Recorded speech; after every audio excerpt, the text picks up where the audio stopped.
စိတ်ညစ်ပြီးဘာမှမလုပ်ရှင်တော့တဲ့အခါငါဒီလိုနေလို့မဖြစ်ဘူးဆိုပြီးကိုပြန်ထိန်ရှုပ်ပါအခက်ခဲတွေနဲ့ကြုံတွေ့ရတဲ့အခါအားမလျှော့လိုက်ပါနဲ့အခက်ခဲတိုင်းဟာတင့်ကို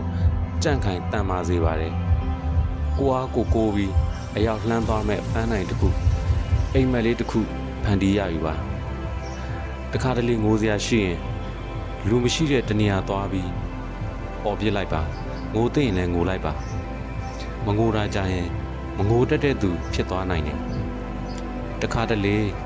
ဝမ်းနေနေရင်လည်းအားရပါရငိုရှာပြစ်လိုက်ပါပြီးရင်တည်ငြိမ်လာပါလိမ့်မယ်အစင်မပြေရင်လည်းအစင်ပြေသလိုနေပါတချို့ကြတော့စူးစမ်းပေမဲ့အစင်မပြေပြန်ဘူး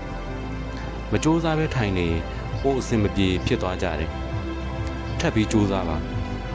လူဆိုတာစူးစမ်းခြင်းစိတ်ရှိရင်ဘလောက်ပဲအသက်တွေရ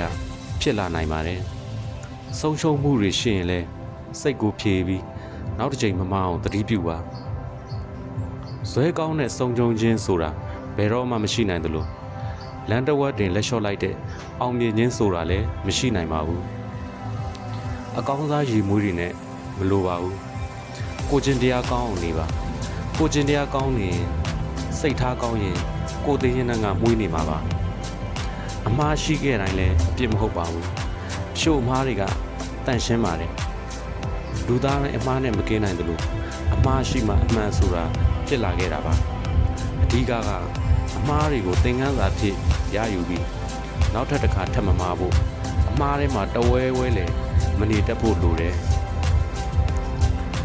လူချင်းစာနာတတ်သူစိတ်ရှည်သူ